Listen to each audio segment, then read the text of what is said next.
7월 말 7월 26, 27일 남원, 또 8월 19, 23일 몽골 지역으로 갑니다. 이렇게 어려운 교회를 가고 어려운 선교지를 가면 뭐가 필요할까요? 할렐루야. 다음 주에 비전헌금이 있습니다. 이 비전헌금은 온전히 아우니치만을 위해서 쓰게 됩니다. 저는 비전헌금이라고 부르지 말고 플로잉이라고 불러달라고 부탁을 드렸어요. 그 느낌이 우리가 평상시 하던 그런 비전헌금이 아니라 내가 그 선교지의 선교사님을 위해서, 그 선교지에 있는 그 장애자들을 위해서, 또 그들이 필요한 기계들을 위해서, 설비들을 위해서, 예배를 위해서, 또 남원에 있는 두 어려운 교회, 그런 목회자와 성도님과 그 교회를 위해서 내가 할 수 있는 정성을 다해 우리를 위해 쓰는 헌금에 대해서는 저는 한 번도 강조한 적이 없습니다. 그러나 우리가 누군가를 해주는 것에 대해서는 제가 이렇게 강조를 해도 오늘 오신 분들 한 분도 시험 들지 않을 줄 믿습니다. 한번 다음 주 비전헌금 때 우리 마음과 뜻과 정성을 모아서 선교사님들과 어려운 지역의 목회자들에게 큰 격려와 힘이 되는 그러한 초석을 만들었으면 좋겠습니다. 오늘 분노에 대한 이야기입니다. 7가지 치명적인 죄, 세 번째 분노입니다. 분노는 무엇입니까? 분해서 몹시 성을 내는 일입니다. 분노는 무엇입니까? 죄의 원인이 되며 또한 죄를 짓게 합니다. 저는 좀 내성적인데 지금 보는 모습은 안 그럴 수 있어요.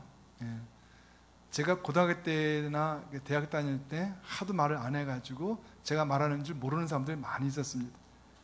굉장히 부끄럽고, 그래서 특별히 그 여학생들에게 놀림도 많이 받았고, 어떤 때는 제 시계를 뺏어가지고 뺏어가 봐라고 하면서 놀리는 적이 있었고, 그 여학생 앞에서 저는 눈물을 흘리면서 우리 아빠가 사준 거라고 그거 잃어버리나 혼나니까 달라고 했더니 어머머 쟤 우는 거 봐라 그러면서 저를 놀리는 일을 많이 겪었던, 할렐루야, 지금 모습과는 상상되지 않는 옛날의 모습들.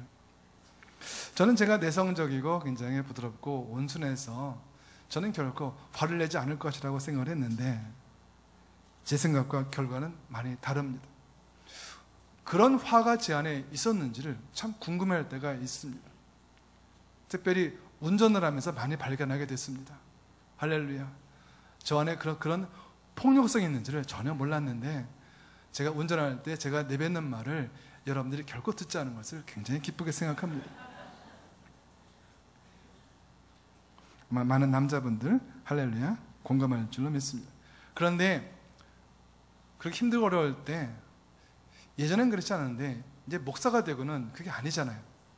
하나님, 제가 하는 이 얘기는 제가 이 분노하는 이 모습들을 성도들이 안 받게 다행이지 이거 봤으면 어떻게 했을 뻔합니까? 라고 할 때 하나님 어떤 지혜를 주신가 하면요, 나를 사랑한다고 고백해봐라 하시는 거예요. 이게 뭐지? 라고 해서 어느 날 운전하면서 그 음성 들으면서 하나님 사랑한다고 한 30번 이상 한 것 같아요. 근데 아까 화를 냈던 똑같은 장면이 대자비처럼 벌어진 거죠.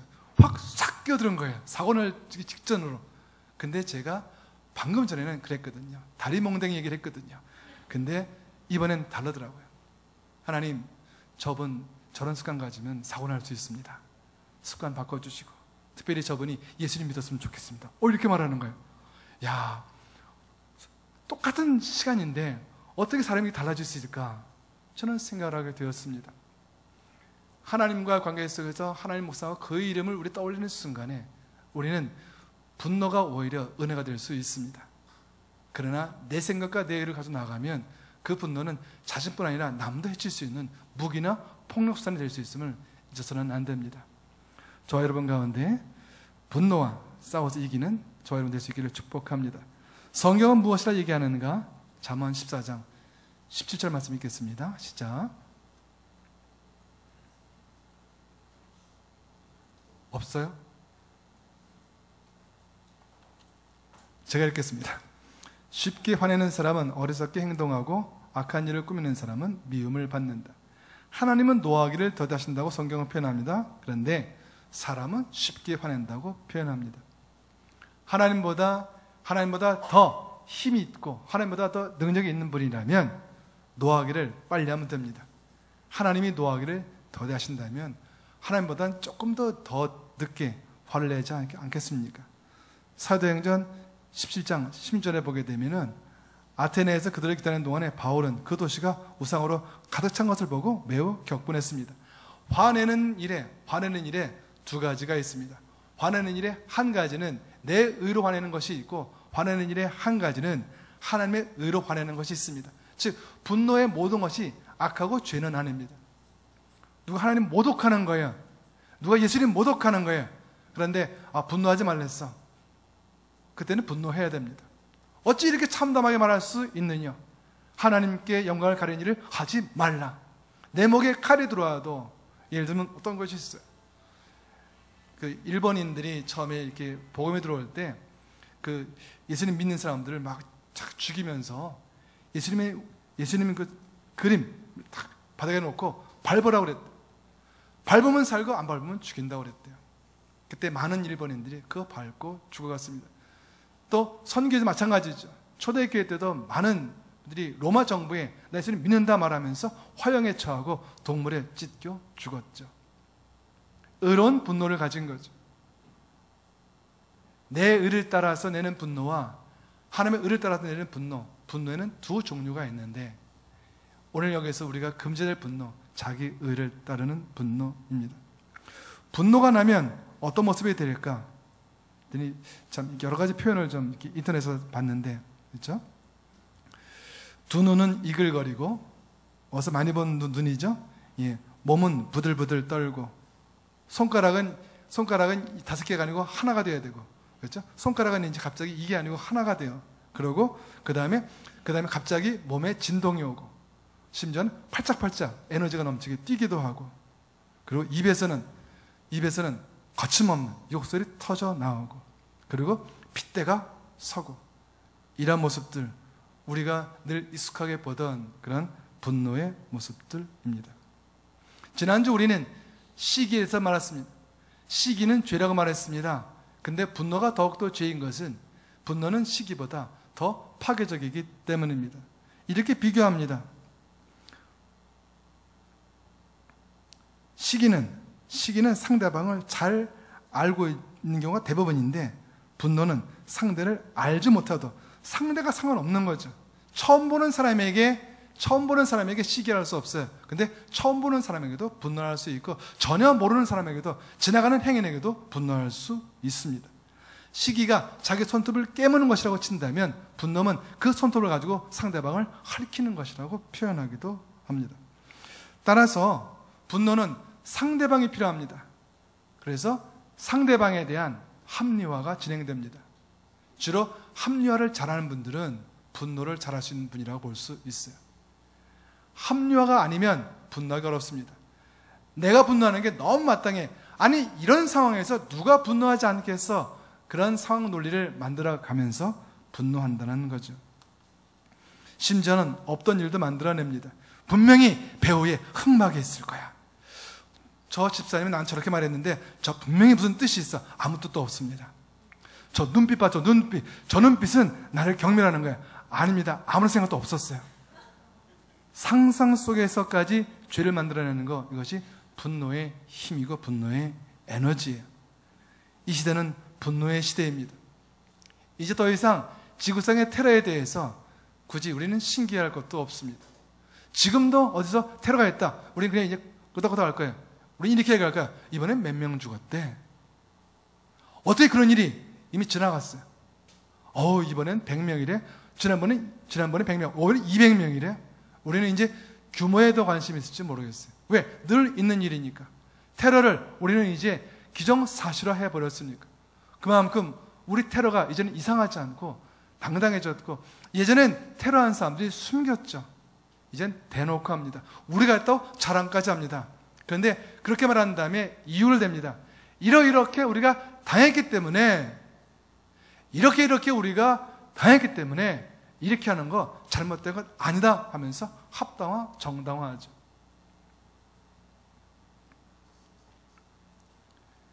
우리가 살고 있는 시대가 분노의 시대고, 우리 안에 분노가 있기에 그 분노의 시대와 분노가 만나서 정말 걷잡을 수 없는 분노의 시대에 우리가 살고 있으니 더욱더 이 메시지를 담아 분노에게 마음을 빼앗기지 않는 저 여러분 될 수 있기를 축복합니다.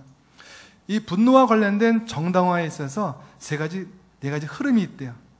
첫 번째는요, 내가 원하는 것을 소유하는 것은 정당하대요. 다른 사람이 소유하는 것은 불법일 수 있어요. 즉, 내가 빨간불에 내 차가 가는 것은 나는 괜찮아요. 옆에 차는 절대 안 돼요. 내가 이런 일을 하는 건 정당해요. 내가 예배 때 이렇게 하는 건 정당해요. 다른 사람은 절대 안 돼요. 이것이 첫 번째 단계고요. 두 번째는 나의 정당한 요구에 상대방은 마땅히 반응해야 돼요. 내 요구는 정당하기 때문에 그 정당한 요구에 반응하지 않으면 그 사람이 잘못된 거죠. 그 잘못된 그 사람에게 내가 분노하는 것은 전혀 틀림이 없어요. 그리고 내가 지금 화를 내고 있다는 것은 내 말이 맞다는 증거예요. 이게 분노의 과정이래요. 내가 막 화를 내고 있는데 다른 사람이 화를 내는 건 그 사람의 잘못된 처치예요. 근데 내가 화를 내고 있는 건 내가 옳다는 증거라는 거죠. 이렇게 말하는 거죠. 내가 얼마나 그랬으면 화를 내겠어. 내가 화를 내는 걸 보면 너 잘못된 거야. 내가 잘못됐다는 것은 네가 잘못되는 것에 확실한 증거니까, 즉 자신의 분노를 자기의 주장에 대한 증거로 삼아버립니다. 오늘 본문과 성경을 보면서 그렇다면 이렇게 자기 합리화를 통해서 이렇게 너무도 당당하게 분노한다는 뜻은 뭐냐면, 분노는 쉽게 가라앉지 않는 거예요. 분노는 쉽게 수습하기 어려운 거예요. 나는 분노하지 않아야지 이렇게 한두 번 결심했다고 쉽게 분노해서 자유할 수 없다는 이야기입니다. 따라서 우리 성경을 돌아보면서 조금 더 분노에 대한 우리 마음들을 한번 돌아볼 수 있길 바랍니다. 따라서 분노를 일으키는 요인에 대해서 우리는 한번 인지할 필요가 있습니다. 첫 번째 요인, 차별의식입니다. 자신이 차별받는다고 느낀다면 그 차별을 느끼는 순간에 분노할 수 있습니다. 그런데 모든 사람들이 말합니다. 어떻게? 차별이라고. 여러분, 모든 사람이 차별이래요. 그럼 차별이 있는 거예요? 없는 거예요? 없는 거죠. 차별은 소수의 사람이 차별이라고 느낄 때 차별인데, 모든 사람, 오늘 여기 있는 성도 모든 분들이 목사님 우리 차별도 받고 있어요 라고 한다는 얘기는 차별 없는 거죠. 노동부의 통계에 따르면 지난 5년간 차별로 인한 민원이 6배나 늘었다고 합니다. 우리 한번 창세기를 통해서 한번 이런 차별의식이 어떤 일을 가져오는가 돌아보기를 바랍니다. 창세기 4장 4절로 7절 말씀 시작.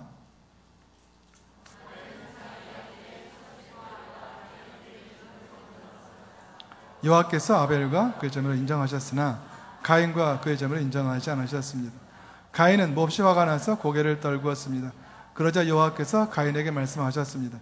왜 화가 났느냐? 왜 고개를 떨구었느냐? 만약 네가 옳다면 어째서 얼굴을 들지 못하느냐? 그러나 네가 옳지 않다면 죄가 문 앞에 도사리고 있을 것이다. 죄가 너를 지배하니 너는 죄를 다스려야 한다. 차별의식은 가인으로 하여금 자기의 폭력을 정당화합니다. 하나님, 전 정당해요. 하나님이 제 거는 받고 내 거는 안 받았잖아요. 내가 그래서 화를 냈는데 제가 무엇을 잘못했습니까? 라고 말합니다. 심지어 하나님 앞에서도 그 주장을 굽히지 않습니다. 이것이 차별의식이 가져오는 분노의 무서운 모습 첫 번째입니다. 두 번째, 복수심이 있습니다. 복수심, 복수에 대한 염원, 복수의 칼을 갈아라. 그렇죠? 하도 우리 영화 많이 봤죠? 복수의 칼 1편, 복수의 칼 2편, 그렇죠? 복수. 이 복수에 대한 염원은요, 맹수가 먹잇값 보는 것과 같대요. 여러분, 사자가 먹잇값 노릴 때 사랑스러운 모습으로 볼까요? 저 노루 참 사랑스럽다. 내가 먹어줘야지 그럴까요? 저 사슴 저기 예쁘지? 내 안에 가둬야지 이럴까요? 아니죠. 그 눈빛, 이렇게 동물의 양을 볼 때 갑자기 돌변해요. 그래서 사자의 모습을 보는 순간에 일이 있구나. 그렇죠? 사자가 여유 있게 하고 있다가 갑자기 눈이 밝아요. 뭔가 본 거죠? 그건 먹잇감 노리고 있는 거죠. 우리 안에 있는 분노가 그런 모습이라는 거죠. 우리를 노리고 있는 거죠. 우리가 모르고 있는 거죠. 자신 안에 있는 자신의 분노가 자신을 삼키고자 노리고 있다는 것, 그들을 돌아볼 수 있기를 바랍니다. 사무엘상 25장 10절로 13절 말씀 읽겠습니다. 시작.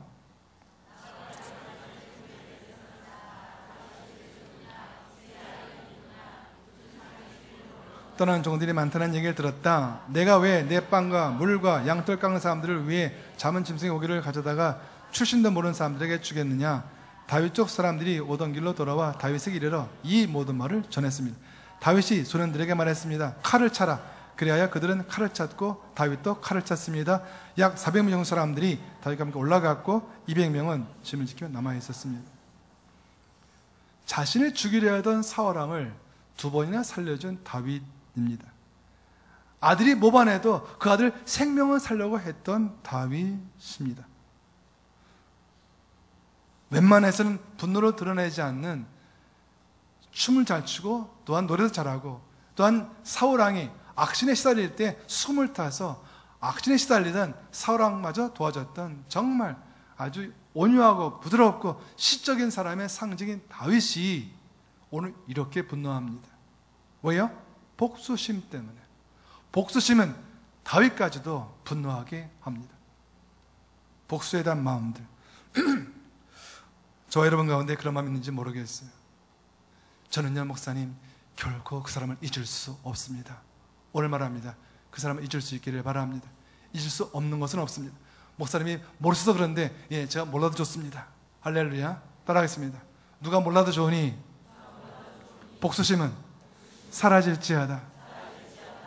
사람은 마음에 먹은 것을 그대로 두지 않습니다. 복수심이 복수심으로 끝난다면 좋습니다. 그러나 복수심은 반드시 복수로 이어집니다. 요즘은 그런 표현 잘 써요. 소심한 복수라고 이렇게 하는데, 그건 복수를 미화하고 있는 거예요. 할렐루야. 소심한 복수 없어요. 그 작아 보이는 것들이 언제 어느 때 살인병기로 변할지 모릅니다. 소심한 복수까지도 경계하는 저와 여러분 될 수 있기를 축복합니다. 그 다음에 상처가 있습니다. 상처. 테러 분자들이 하는 얘기가 뭐냐면 상처 얘기를 해요. 우리가 이렇게 상처받았어요. 그래서 이렇게 분노하지 않을 수 없어요 라고 하면서 말합니다. 1970년대 초에 미국 흑인들이 인권운동하다가 억울해요 할 때, 그 분노를 이기지 못했을 때 계속 사고가 벌어졌어요. 근데 1970년대 미국 흑인들 사이에서 이제는 용서하자 흐름이 있으면서 전혀 다른 모습이 되었습니다. 그리고 이제 백인은 다 추악해 라고 하던 그런 언어에서 흑인이 아름다워라고 표현하기 시작했다고 합니다. 관점이 달라진 거죠. 악한 것을 보던 눈에서 좋은 것을 볼 수 있는 눈이 생긴 것, 그것이 좋은 마음을 가진 결과입니다. 요나서에 나타난 요나의 분노를 한번 보도록 하겠습니다. 요나서 4장 1절로 4절 말씀 시작. 그는 화가 났습니다. 그는 여호와께 기도했습니다. 여호와여, 이것이 내가 고향에 있을 때 내가 말씀드린 것이 아닙니까? 이래서 내가 서둘러 다시스로 도망간 것입니다. 주께서는 은혜롭고 동정심이 많은 하나님이시고 진노하는데 더디시고 사랑은 충만하시며 재앙을 내리는 것을 주저하신다는 것을 내가 알고 있었습니다. 여호와여, 이제 제발 내 목숨을 가져가십시오. 내가 사는 것보다 죽는 편이 낫겠습니다. 내가 화내는 것이 옳으냐? 요나가 상처를 받았어. 제가 이렇게 어느 책에서 그림책을 보니까 그 아수르, 니느웨가 아수르 수도니까 아수르 사람들의 악행에 대해서 벽화가 있어요. 정말 천인공노의 잔인한 모습에 고문하고 죽이는 장면이 그냥 벽화에 다 있는 거예요. 웬만한 건 보통 벽화에 없거든요. 즉 수많은 벽화가 남았을 정도로 정말 아수르는 이 지면에서 가장 잔인한 그런 민족처럼 여겨져요. 그러니 요나는 그것을 들은 것이 아니고 직접 보고 경험한 요나가, 하나님, 다른 사람 몰라도 다른 민족 몰라도 아수르, 또 아수르의 중심 수도인 니느웨, 쟤네들은 절대 용서하시면 안 됩니다. 혹여 내가 저들에게 용서를 선포하는 거, 회개를 선포하는 중에 저들이 한둘 회개하면 정말 제가 마음이 상할까 봐 제가 지금 다스로 도망치려 했는데, 그런 저를 붙잡아가지고 결국 니느웨를 보내시더니 결국 하나님 뜻대로 12만 명, 그 악하고 잔인한 니느웨 사람 모두를 하나님 구원해 주셔서 저 상처 받았습니다 한 거죠.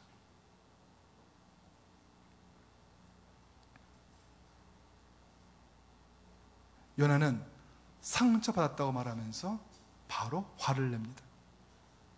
우리 안에 있는 상처들, 치유되지 않는 상처들이 우리의 분노와 연결되어 있습니다. 같이 한번 선포하겠습니다. 내 안에 있는 모든 상처들은 떠나갈지어다. 주님 은혜로 치유될지어다. 우리 좌우에 있는 분들에게 감촉했습니다. 상처가 치유되길 바랍니다. 옛날 우리 어른들 이렇게 보면 그런 말 하죠.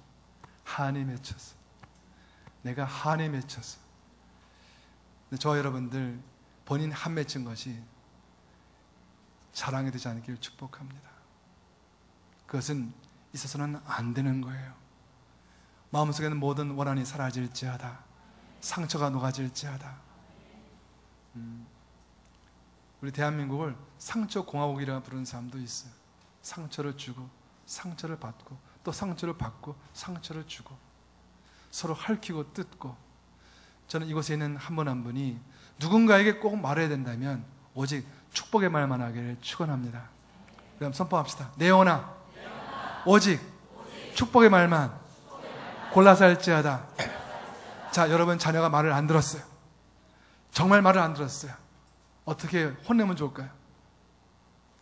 내 아들아, 내 아들아, 결국은 잘 될 내 아들아, 이 다음에 커서 국회의원 될지어다.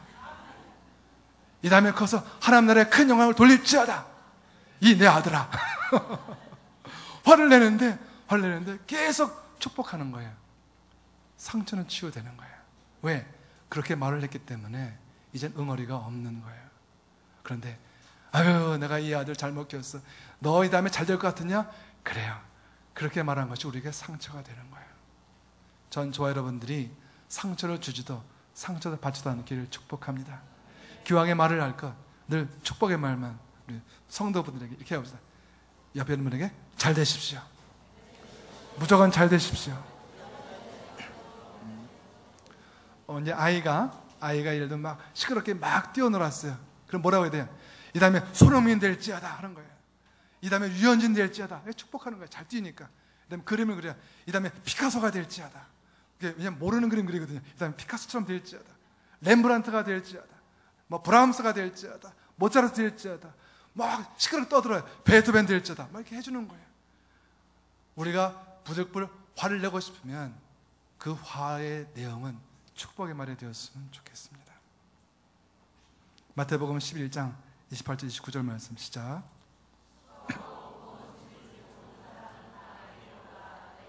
쉬게 할 것이다.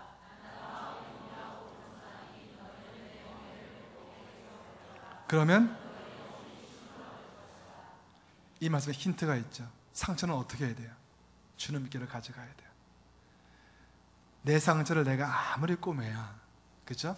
꼬매면서 더 큰 상처가 날 뿐이에요. 할렐루야. 상처는 꼬매는 것이 아니고 주님께 가져가는 거예요. 전 저와 여러분이 주님의 피 묻은 발 앞에 저의 모든 상처들을 내려놓을 수 있기를 축복합니다.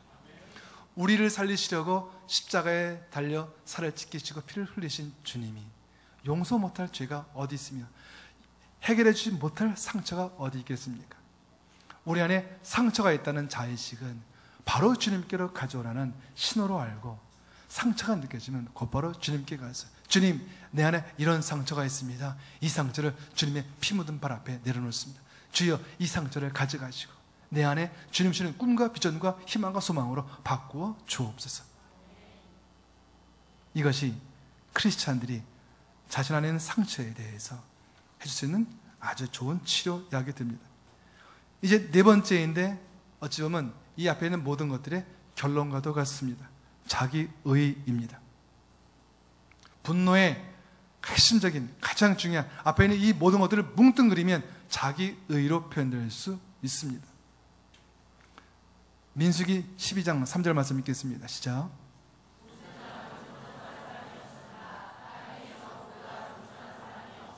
아멘.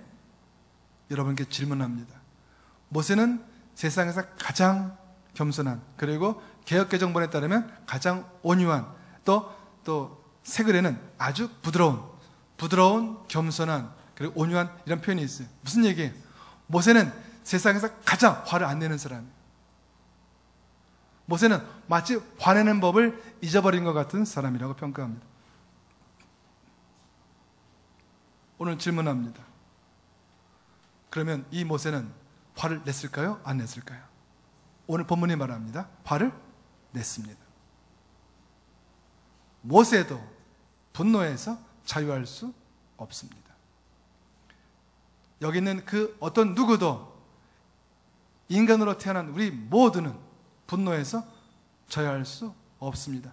죄된 본성에서 자유할 수 없습니다. 우리가 마음 한번 먹는다고 죄를 짓지 않을 수 없습니다. 우리가 마음을 다스린다고 분노해서 온전히 자유할 수 없습니다. 세상에서는 많은 인터넷 이런 게 있더라고요. 숨참기 좋을 수 있어요? 숫자를 세기 하나 둘 셋 넷 다섯 그 다음에 거울 보기 많은 게 있어요. 분노를 이기는 방법이에요. 잠깐 도움될지 몰라요. 근데 바로 그 다음 순간에 별 소용없네 라고 할 거예요. 왜요? 분노는 자기를 일어난 순간적인 감정이 아니었던 거예요. 없던 게 나온 게 아니야. 나 원래 이런 사람 아닌데 이런 사람이에요. 따라합시다. 주님, 저는 그런 사람입니다. 집사님, 제가요, 이런 사람 아닌데 뭘 아니에요. 그런 사람이지. 제가 오늘 화를 냈어요. 성도님, 저 원래 그런 목사 아니에요. 다 그럴 거예요. 본인 모르고 있네. 목사님, 그런 사람이에요. 여러분 본인만 모를 수 있어요. 내가 얼마나 죄된 사람인지 분노의 사람인지 본인만 모를 수 있어요. 어떤 분이 막 화를 내게 이렇게 얘기했어요. 저 화내지 말고요. 제가 언제 화냈다고 그래요? 할렐루야. 제가 겪은 거예요. 화를 너무 잘 내세요. 정말 이상한 분이네. 제가 화낸 적 없다고 말씀드렸잖아요. 진짜 이상하네. 본인 모르는 것 같아요. 어떤 분이 저한테 막 화를 내가지고 그랬어요. 당신이 화를 안 내면 좋겠다 그랬더니 제가 지금 이게 화내는 게 아니라니까요. 예. 할렐루야. 어떻게 그분을 무서워 죽는 줄 알았어요.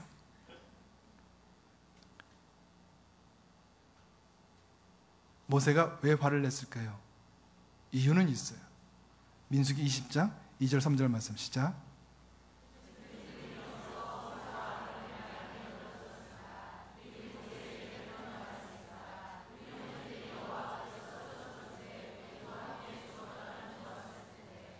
아멘. 이게 오늘 보면 앞에 있는 얘기예요. 우리 읽지 않았죠? 무슨 얘기냐면 성경은 이렇게 말해요. 성경은 우리에게 그대로 보여주는 거예요. 모세는 충분히 분노할 만했다라고 표현해요. 그랬는데 하나님이 결론적으로 너는 내 앞에서 분노해서 내 영광을 가렸으므로 너는 가나안 땅에 못 들어간다. 우리한테 혼돈이 와야 돼. 이 본문을 읽으 여러분은 혼돈이 와야 돼요. 목사님, 저는요 읽으니까 자연스러워요. 제대로 안 읽어서 그래요. 이 본문은 우리에게 혼돈을 주고 있는 거예요. 분명히 앞에 이것을 설명했다는 것은 모세는 정말 분노하기 충분한 상황이다. 백성들이 해도 너무했다. 아니 여기까지 오는 게 어디인데 모세 때문에 여기까지 왔는데 이제 또 물이 없다고 그렇게 아론과 모세를 잡아 먹을 듯이 덤비면서 눈이 이글거리면서 아까 얘기했죠. 그런 거 있죠. 눈이 이글거리면서 부들부들 떨면서 발짝발짝 뛰면서 그렇게 그냥 조용하게 모세님 물이 없네요. 이러지 않았다는 거예요.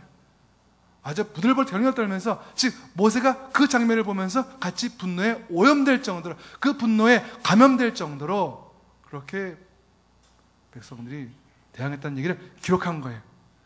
모세는 충분히 분노할 수 있었다라고 성경은 말합니다. 동시에 성경은 말해요. 분노할 이유가 충분히 있음에도 누구 때문에? 하나님 때문에 분노해서는 안 된다. 왜냐하면 그 분노를 내는 그 순간에 바로 그 자리에 하나님도 계시기 때문이다. 이렇게 말하는 거죠. 우리가 분노해서 안 되는 이유는 내가 분노하는 그 자리에 그 분노의 목소리를 하나님이 함께 듣고 계시기 때문입니다.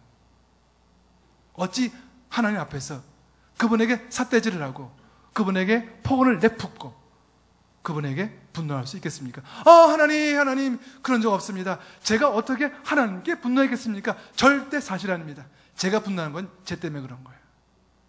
하나님 이렇게 말씀하시죠. 나도 그의 행동에 대해서 분노하지 않았는데 어찌 네가 나보다 앞서 분노하느냐. 더더욱이 내가 보는 앞에서 분노한다는 것은 너는 나를 경외하지 않는 자로다. 이곳에 있는 한 분도 하나님 경외하지 않는 분은 없다고 믿습니다.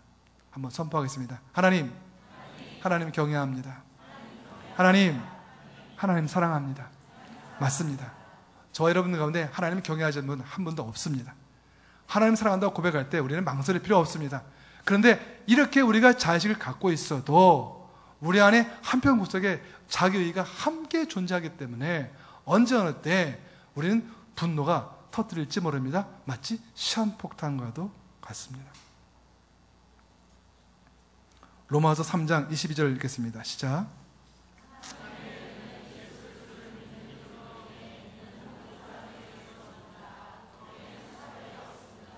잠깐만 저 본문 띄워놔주세요. 하나님의 의가 어떻게 된다고요? 여러분에게 묻습니다. 여러분은 예수님 믿습니까? 따라합시다. 나는 예수님 믿는다.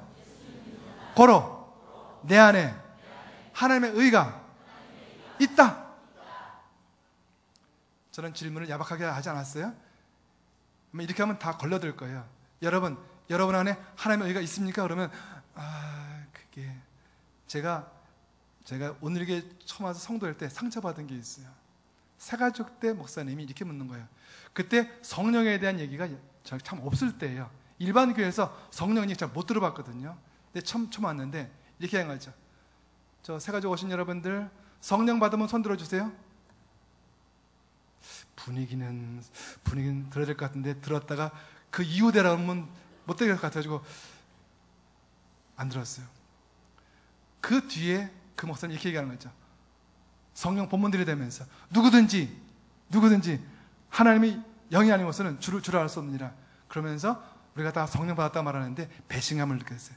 처음부터 그렇게 말하지 왜 그거를 새가족이 뭐 잘못했다고 와서 우리를 혼란시키냐. 제가 그것이 교훈됐기 때문에 오늘 질문 안 한 거예요. 할렐루야. 따라하겠습니다. 내 안에 하나님의 의가 있다. 그다음 여러분 생각해야 돼요. 내 안에 어떤 의가 있어요? 또요. 내 의, 하나님의 의 같이 있어요. 이게 우리가 생각할 포인트예요. 내 안에 내 의, 하나님이 공존하고 있어요. 선택이에요. 신앙은 선택이에요. 분노는 내 의를 선택한 거예요. 왜 그런 게 아니고요. 그거는 몰라서 그럴 뿐이에요. 영적인 무지예요. 실제로는 선택한 거예요. 왜? 하나님의 의를 선택했더라면 내 의는 힘을 쓰지 못해요. 하나님의 의를 선택하지 않은 결과에 우리는 우리의 의를 선택한 적은 없어요. 보통 그런 게 아니에요. 저는요 제 의를 선택합니다. 제가 분노하면 이러지 않아요. 가만히 있으면 내 의를 선택하는 거예요. 평상적으로는 내 의가 있는 거예요. 근데 하나님의 의로 들어와서 하나님의 의로 살 때 내 의가 가라앉는 거죠. 내 의가 힘을 못 쓰는 거예요. 하나님의 의가 나를 주장하게 할 때 우리는 내 의로 살던 악한 본성에서 자유로울 수 있습니다. 죄된 본성에서 자유로울 수 있습니다. 이제는 죄가 내 안에 틈탈 수는 있지만 내 안에 머무를 수는 없습니다. 분노의 마음이 들어올 수 있지만 실제로 분노하지 않을 수 있습니다. 왜? 어떻게 하면? 내 안에 있는 하나님의 의가 내 의를 누르고 나를 지배할 수 있도록 하나님의 의 중심으로 살아가면 됩니다. 스가랴서 4장 6절 말씀 읽겠습니다. 시작.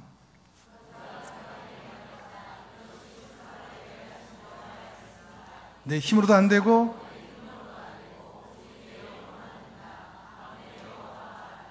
이처럼 성경은 곳곳에서 우리에게 증거합니다. 전 저와 여러분의 힘으로 악한 감정을 조절하려고 하지 않기를 바랍니다. 근데 악한 감정이라고 느껴지는 것이 좋은 순간이에요. 내 안에 시기심이 있어요. 내 안에 교만이 느껴져요. 내 안에 분노가 있어요. 이 느껴지는 것은 내 스스로 해결해라 라는 신호가 아니에요. 바로 이런 신호들이 하나님께 나아가야 되는 신호예요. 은혜의 보좌 앞에 담대히 나가라는 말씀이 우리 삶에 적용되는 바로 그 순간이에요. 저 여러분들이 무엇이든 악한 감정이나 정말 이런 것은 있으면 안 되는 게 느껴질 때 내가 이렇게 해결해야지 라는 이게 아니라고 그랬지, 내 의가 아니라고 그랬지, 그렇지, 하나님의 의로 가야지, 하나님 내 안에 이런 이런 미운 감정이 생겼어요. 이런 분노가 생겼어요. 주님 앞에 내려놓습니다. 하나님의 의로 이 모든 것들을 해결하여 주시옵소서. 저 여러분들이 이렇게 살아가면 내 의가 아닌 하나님의 의가 내 삶을 주장하게 하면 더 이상 우리는 분노에 끌어다닐 필요 없습니다. 죄된 본성에 우리의 삶을 휘둘릴 필요 없습니다. 우리는 이런 일들을 옛 이야기처럼 하면서 내가 예전엔 그랬었지, 내 의로 살아가던 하나님의 의라는 단어도 모르고 하나님의 의라는 단어를 내 입으로 내뱉은 적도 없고 하나님의 의 중심으로 살아가지 않던 내 의 중심에 살면서는 옛날에 그런 적이 있었지. 근데 아들아 딸아, 아빠가 바뀌었단다. 하나님의 의를 아빠가 요즘 하루 10번씩 얘기를 해. 그러니까 하나님의 의 중심 살아가니까 어떤 분노를 조절할 수 있게 되더라. 내 안에 있던 감정들이 있긴 하지만 걔네들이 힘을 못 쓰는 것 같아. 이제는 어떤 그런 말을 들어도 내가 별로 화를 안 내는 것을 발견하게 돼. 아들아 딸아, 이 아버지가 겪었던, 이 엄마가 겪었던 그런 모순된 삶을 넌 살지 말고 내가 네가 말한 대로 네 의가 아닌 하나님의 의로 잘 살아갈지어다. 내 아들아, 내 딸아. 오늘 이곳에 온 저 여러분들이 그 누구보다 자녀를 사랑하는 줄로 믿습니다. 우리 자녀에게 물려줄 가장 위대한 유산은 그들 안에 있는 하나님의 의가 우리 자녀들의 삶을 지배하도록 만들어주고 가르쳐주는 일입니다. 먼저 저와 여러분들이 하나님의 의 중심으로 살아갈 수 있기를 축복합니다.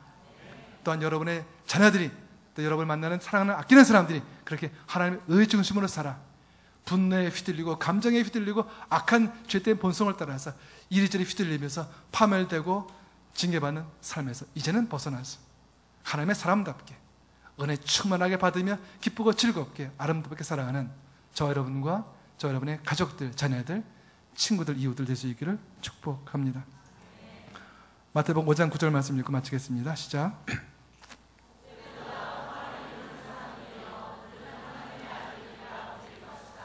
아멘. 인생에는 두 가지 길이 있습니다. 악인의 길이 있고 의인의 길이 있습니다. 악한 본성을 따르는, 분노를 따르는 길은 악인의 길입니다. 그리고 하나님의 의를 따르는, 화평을 이루는 길은 의인의 길입니다. 어떤 길을 걸어가야 하겠습니까? 어떤 길을 가던 길을 돌이켜 어떤 길로 가야 하겠습니까? 명확합니다. 악인의 길에서 돌이켜 의인의 길로 가면 됩니다. 악한 본성을 따르는 길을 악인의 길이라고 성경은 말합니다. 하나님이 주는 하나님의 의를 따라 나가는 길을 의인의 길이라고 말합니다. 얼마든지 우리 선택에 따라 달라질 수 있습니다. 저와 여러분의 인생이 오직 의인의 길을 따라가는 복되고 축복된 삶이 되기를 축원합니다. 기도하겠습니다. 하나님, 분노의 감정에 지지 않게 하옵소서. 악한 감정에 지지 않게 하옵소서. 죄된 본성을 따르지 않고 하나님의 의를 따라 하나님 약속하신 복들을 누리면서 영광 가운데 거하면서 살아갈 수 있도록 축복하여 주옵소서.